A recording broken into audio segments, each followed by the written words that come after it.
At pinakahuling mga usapin sa mundo ng palakasan. Atin ang pakinggan dito sa Ang Pilipinas Ngayon. Nakuha ni Filipino gymnast Carlos Edriel Yulo ang ticket patungong Paris Olympics pagkatapos ang pagbabalik sa kanyang paboritong event sa 2023 Artistic Gymnastics World Championships na ginanap sa Sportspalais sa Antwerp, Belgium. Pagkatapos ng 2 beses na pagkabagsak sa vault sa unang araw ng kompetisyon, bumawi si Yulo sa floor exercise at lumabas na siya ang pinakamataas na ranked na atleta para magkwalipika sa Paris. Nagtapos siya sa ikatlong pwesto sa men's floor exercise na may 14.6 points sa likod nina Artem Dolgopiat ng Israel at Frederick Richard ng Estados Unidos, subalit kapwa si Dolgopiat at Richard ay pasok na sa Olympics.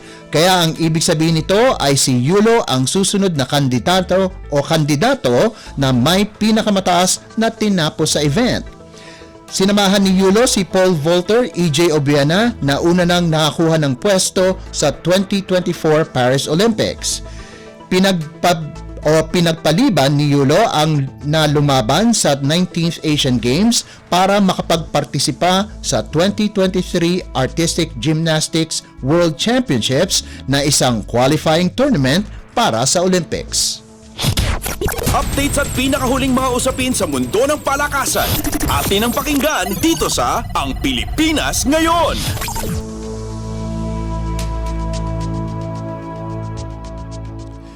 Samantala, Yumir Felix Marshall pinabagsak ang kanyang katunggali na taga-Thailand para makakuha ng assured bronze medal finish sa men's boxing light heavyweight class ng 19th Asian Games. At ang Gilas Pilipinas tatangkaing makapasok sa quarterfinals ng men's basketball competition kontra Qatar. Para sa Asian Games updates, narito si Aaron Bayato ng RP2 Sports.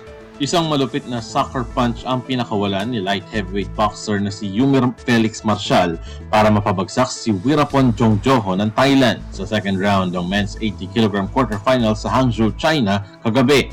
Dahil sa kanyang knockout win, automatic na assured bronze na si Yumir at makakalaban ang Syrian boxer na si Ahmad Guson sa darating na Miyerkules. Mamaya namang alas 4 ng hapon magtutuos ang Qatar at ang Gilas Pilipinas men sa round of 16 ng men's basketball tournament 5-on-5. Target ng Gilas Pilipinas na manaig kontra sa mga Qataris para muling makabalik sa quarterfinals ng men's basketball competition ng ASEAN. Kung mananaig ang Gilas mamaya, makakalaban nila ang Iran sa quarterfinal. Mula sa RP2 Sports para sa Radyo Pilipinas, Aaron Bayato, 19th Asian Games. Updates at pinakahuling mga usapin sa mundo ng palakasan. Atin ang pakinggan dito sa Ang Pilipinas Ngayon.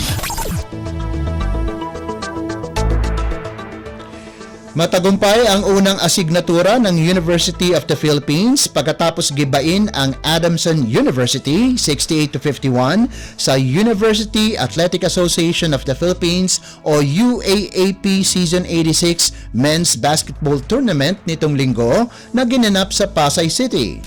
Dinomina ni reigning most valuable player Malik Diouf ang rebounding department kung saan nakagawa ito ng double-double, 20 puntos at 17 rebounds habang pinahanga ni CJ Cancino ang mga fans sa Mall of Asia Arena sa kanyang comeback game pagkatapos magpagaling sa kanyang ACL injury.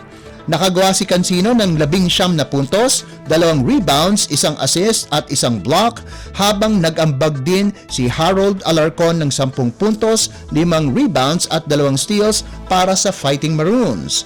Anim lamang ang abante ng UP pagkatapos ang halftime, subalit sumirit ang Fighting Maroons sa pangunguna ni Cancino na nakagawa ng 16 na puntos sa third quarter lamang na karamihan ay galing sa 3 points para ibigay ang pinakamataas na abante 61-41.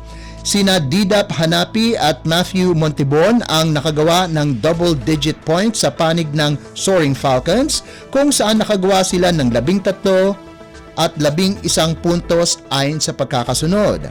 Sunod na mga kalaban ng UP ang University of the East Red Warriors sa Miyerkules habang makakaharap ng Adamson ang University of Santo Tomas Growling Tigers sa kaparehong araw sa Mall of Asia Arena. Updates at pinakahuling mga usapin sa mundo ng palakasan.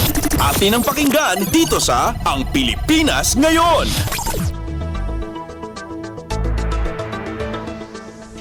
Kasunod ng pagbibigay ng unang ginto ng Pilipinas sa 19th Asian Games sa pamagitan ni EJ Obiena ng pole vault, tangka ng Philippine Athletics Team na dagdagan ito Lunes ng gabi matapos na umabante sa gold medal round ang 4 pang Pinoy tracksters. Kung papalarin, posibleng mapantayan o higitan pa ng Pilipinas ang 4 na gintong medalya nito noong 2018 Asian Games. Ito ay kung magwawagi sina Christina Knott, John Tolentino, Lauren Huffman at Robin Brown sa kani-kanilang final events.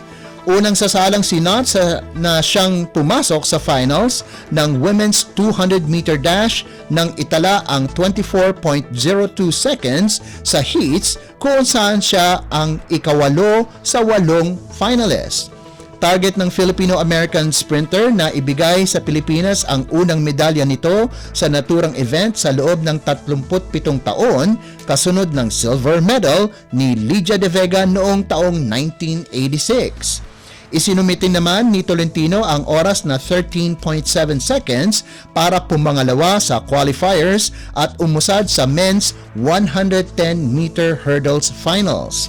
Wala pang Pinoy ang nakapag-uwi ng medalya sa hurdles mula nang mabuo ang Asian Games noong 1951. Samantala, pasok sa finals ng women's 400-meter hurdles sina Robin Brown at Lauren Huffman. Lalaban sila para sa gintong medalya Martes ng gabi. Ang balitang iyan ay mula sa RP2 Sports 918 kHz. Updates at pinakahuling mga usapin sa mundo ng palakasan. Atin ang pakinggan dito sa Ang Pilipinas Ngayon.